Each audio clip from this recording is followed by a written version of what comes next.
എല്ലാ പ്രിയപ്പെട്ട പ്രേക്ഷകർക്കും നമസ്കാരം. ആകാശഗംഗയുടെ പുതിയൊരു വീഡിയോയിലേക്ക് എല്ലാവർക്കും സ്വാഗതം. 2026 ജൂൺ മാസത്തെ ധനുക്കൂറിൽ വരുന്ന മൂലം, പൂരാടം, ഉത്രാട നക്ഷത്രത്തിൻ്റെ ആദ്യ കാൽഭാഗം, ഈ നക്ഷത്രക്കാരുടെ മാസഫലത്തിലേക്ക് എല്ലാവർക്കും സ്വാഗതം. ഈ ജൂൺ മാസം ധനുക്കൂറുകാരെ സംബന്ധിച്ച് വളരെ നിർണായകമായ ഒരു മാസമാണ്. കാരണം ഗ്രഹങ്ങളുടെ വലിയൊരു മാറ്റമാണ് നടക്കുന്നത്. നിങ്ങളുടെ രാശിനാഥനായ വ്യാഴം ഇപ്പോൾ കർക്കിടകൻ രാശിയിലേക്ക് ഉച്ചസ്ഥനായി ജൂൺ മാസം 2-ാം തീയതി വരാൻ പോവുകയാണ്. അതോടൊപ്പം ശനി മീനൻ രാശിയിൽ നിൽക്കുന്നു. രാഹു കുംഭത്തിലും കേതു ചിങ്ങത്തിലുമുണ്ട്. ജൂൺ പകുതിയോടെ സൂര്യൻ, ബുധൻ, ശുക്രൻ എന്നീ ഗ്രഹങ്ങൾക്കും മാറ്റങ്ങൾ സംഭവിക്കുന്നുണ്ട്.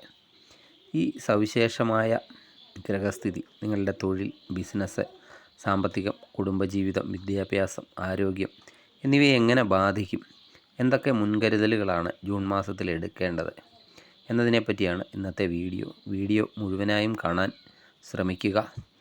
കാരണം ജൂൺ മാസം നിങ്ങൾ ചെയ്യേണ്ട പരിഹാര മാർഗങ്ങൾ എന്താണെന്ന് വീഡിയോയുടെ അവസാനം പറയുന്നുണ്ട്. ചാനൽ ആദ്യമായി കാണുന്നവരാണെങ്കിൽ സബ്സ്ക്രൈബ് ചെയ്യാനും മറക്കരുത്. നമുക്ക് ആദ്യം ഈ മാസത്തെ ഗ്രഹങ്ങളുടെ ബലം ഒന്ന് പരിശോധിക്കാം. വ്യാഴം നിങ്ങളുടെ രാശിനാഥനാണ്. 8-ാം ഭാവമായ കർക്കിടകത്തിൽ ഉച്ചസ്ഥനായിട്ടാണ് നിൽക്കുന്നത്. 8-ലെ വ്യാഴം പൊതുവെ പ്രതിബന്ധങ്ങളൊക്കെ തരുമെങ്കിലും ഉച്ചനായി നിൽക്കുന്നത് കൊണ്ട് വലിയ ആപത്തുകളിൽ നിന്ന് നിങ്ങളെ രക്ഷിക്കുന്നതാണ്. ശനി 4-ാം ഭാവമായ മീനത്തിലാണ് നിൽക്കുന്നത്. അർദ്ധാഷ്ടമ ശനി കാലഘട്ടമാണ്. രാഹു 3-ാം ഭാവത്തിലും കേതു 9-ാം ഭാവത്തിലും നിൽക്കുന്നു. ഇത് അനുകൂലമായ ഒരു സ്ഥാനമാണ്. സൂര്യൻ, ബുധൻ, ശുക്രൻ മാസത്തിൻ്റെ പകുതി വരെ സൂര്യൻ 6-ാം ഭാവത്തിലും അതിനുശേഷം 7-ാം ഭാവത്തിൽ സഞ്ചരിക്കുന്നു. ബുധനും ശുക്രനും നിങ്ങളുടെ 7-ാം ഭാവത്തിലാണ് ഈ മാസം കൂടുതലും നിൽക്കുന്നത്. ഈ ഒരു ഗ്രഹനിലയെ മുൻനിർത്തി നമുക്ക് ഓരോ മേഖലയും വിശദമായിട്ട് പരിശോധിക്കാം. ആദ്യം തന്നെ തൊഴിൽ രംഗത്തെക്കുറിച്ച് പറയാം. ധനുക്കൂറുകാർക്ക് ഈ മാസം ജോലിയിൽ സമ്മിശ്രമായ ഫലങ്ങളാണ് കാണുന്നത്. മാസത്തിൻ്റെ ആദ്യ പകുതിയിൽ ജൂൺ 15-ാം തീയതി വരെ സൂര്യൻ 6-ാം ഭാവത്തിൽ നിൽക്കുന്നതിനാൽ ഔദ്യോഗിക രംഗത്തൊക്കെ നേട്ടങ്ങളുണ്ടാകാൻ സാധ്യതയുണ്ട്. ശത്രുക്കളുടെ തന്ത്രങ്ങളെയൊക്കെ മറികടക്കാൻ സാധിക്കുന്നതാണ്. മത്സര പരീക്ഷകളിലൊക്കെ വിജയിച്ച് പുതിയ ജോലിയിലൊക്കെ പ്രവേശിക്കാൻ ആഗ്രഹിക്കുന്നവർക്ക് ഈ സമയം വളരെയധികം അനുകൂലമാണ്. എന്നാൽ ജൂൺ 15-ന് ശേഷം സൂര്യൻ 7-ാം ഭാവത്തിലോട്ട് മാറുന്നതോടെ 4-ാം ഭാവത്തിലെ ശനിയുടെ സ്വാധീനം കൊണ്ടും 7-ാം ഭാവത്തിൽ സൂര്യൻ നിൽക്കുന്നത് കൊണ്ടും ജോലിസ്ഥലത്ത് ചില സമ്മർദ്ദങ്ങളൊക്കെ ഉണ്ടാകാൻ സാധ്യതയുണ്ട്. മേലുദ്യോഗസ്ഥരുമായി തർക്കങ്ങളിലൊക്കെ ഏർപ്പെടാതിരിക്കാൻ പ്രത്യേകം ശ്രദ്ധിക്കേണ്ടതാണ്. നിങ്ങളുടെ ജോലി അതുപോലെ മറ്റൊരാളെ ഏൽപ്പിക്കാതെ സ്വയം ചെയ്യാനായിട്ട് ശ്രമിക്കുക. വിദേശത്തൊക്കെ ജോലിക്ക് ശ്രമിക്കുന്നവർക്ക് വ്യാഴത്തിൻ്റെ ഉച്ചസ്ഥിതി കൊണ്ട് അനുകൂലമായ മറുപടികളൊക്കെ ലഭിക്കാനും സാധ്യതയുണ്ട്. മൊത്തത്തിൽ പറഞ്ഞാൽ കഠിനാധ്വാനമൊക്കെ ചെയ്താൽ മികച്ച ഫലം ലഭിക്കുന്ന ഒരു മാസമായിരിക്കും ജൂൺ മാസം. ഇനി ബിസിനസ് ചെയ്യുന്നവരുടെ കാര്യം നോക്കാം. ബുധനും ശുക്രനും നിങ്ങളുടെ 7-ാം ഭാവമായ മിഥുനത്തിൽ സഞ്ചരിക്കുന്ന മാസമാണ്. ജ്യോതിഷത്തിൽ 7-ാം ഭാവമാണ് പങ്കാളിത്തത്തെയും ബിസിനസ്സിനെയും ഒക്കെ സൂചിപ്പിക്കുന്നത്. ബിസിനസ്സിൽ പുതിയ പങ്കാളികളെയൊക്കെ കണ്ടെത്താൻ ഈ മാസം അനുകൂലമാണ്. ശുക്രൻ്റെ സ്വാധീനമൊക്കെ മൂലം ആഡംബര വസ്ത്രങ്ങളെ, ഹോട്ടൽ, അതുപോലെ ഡെക്കറേഷൻ, കോസ്മെറ്റിക്സ് എന്നിവയുമായിട്ടൊക്കെ ബന്ധപ്പെട്ട് ബിസിനസ്സൊക്കെ ചെയ്യുന്നവർക്ക് നല്ല രീതിയിലുള്ള ലാഭമൊക്കെ പ്രതീക്ഷിക്കാവുന്നതാണ്. ബിസിനസ് വിപുലീകരിക്കാനൊക്കെ നിങ്ങൾ ആഗ്രഹിക്കുന്നുവെങ്കിൽ ഈ മാസം പണമിറക്കുന്നതിന് യാതൊരു തടസ്സവും ഉണ്ടാകില്ല. എന്നാൽ അർദ്ധാഷ്ടമ ശനി ഉള്ളതിനാൽ വലിയ തുകകൾ ലോണെടുത്ത് ബിസിനസ്സിൽ ഇറക്കുന്നത് അത്ര നല്ല കാര്യവുമല്ല. ഉള്ളതുകൊണ്ട് ഓണം പോലെ എന്ന രീതിയിൽ പടിപടിയായി വളരാനായിട്ട് ശ്രമിക്കുക. ഉപഭോക്താക്കളുമൊക്കെ ആയിട്ട് നല്ല ബന്ധമൊക്കെ പുലർത്താൻ ബിസിനസ്സുകാർക്ക് സാധിക്കുന്ന ഒരു സമയമാണ്. ഇനി സാമ്പത്തിക വശം എങ്ങനെയുണ്ടെന്ന് നോക്കാം. ധനുക്കൂറുകാരുടെ ധനസ്ഥിതി ഈ മാസം തൃപ്തികരമായിരിക്കും. 3-ാം ഭാവത്തിലെ രാഹുവും 7-ലെ ബുധനും നിങ്ങൾക്ക് അപ്രതീക്ഷിത സ്ഥലങ്ങളിൽ നിന്ന് വരുമാനം ഉണ്ടാക്കി തരുന്നതാണ്. അതുപോലെ കിട്ടാനുള്ള പണം തിരികെ ലഭിക്കാനും സാധ്യതയുണ്ട്. വ്യാഴം 8-ാം ഭാവത്തിൽ നിൽക്കുന്നതിനാലും ശനി 4-ലുള്ളതിനാലും വരുമാനമൊക്കെ ഉണ്ടാകുമെങ്കിലും അതിനോടൊപ്പം തന്നെ ചിലവുകളും വർദ്ധിക്കുന്നതാണ്. പ്രത്യേകിച്ച് വീടിൻ്റെയൊക്കെ അറ്റകുറ്റപ്പണികൾക്കോ വാഹനത്തിൻ്റെയൊക്കെ റിപ്പയറിങ്ങിനോ ഒക്കെ വേണ്ടി പണം ചിലവാകാൻ സാധ്യതയുണ്ട്. അതുകൊണ്ട് ഈ മാസം ബഡ്ജറ്റൊക്കെ അനുസരിച്ച് മാത്രം മുന്നോട്ട് പോവുക.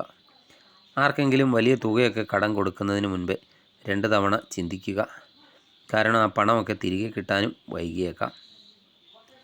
ഇനി കുടുംബജീവിതം എങ്ങനെയുണ്ടെന്ന് നോക്കാം. ജൂൺ 15 വരെ കുടുംബത്തിൽ വലിയ പ്രശ്നങ്ങളൊന്നും ഉണ്ടാകാൻ സാധ്യതയില്ല. എന്നാൽ ജൂൺ 15-ന് ശേഷം സൂര്യൻ 7-ാം ഭാവത്തിലേക്കൊക്കെ വരുമ്പോൾ പങ്കാളിയുമായിട്ട് ചെറിയ അഭിപ്രായ വ്യത്യാസങ്ങളൊക്കെ ഉണ്ടാകാൻ സാധ്യതയുണ്ട്.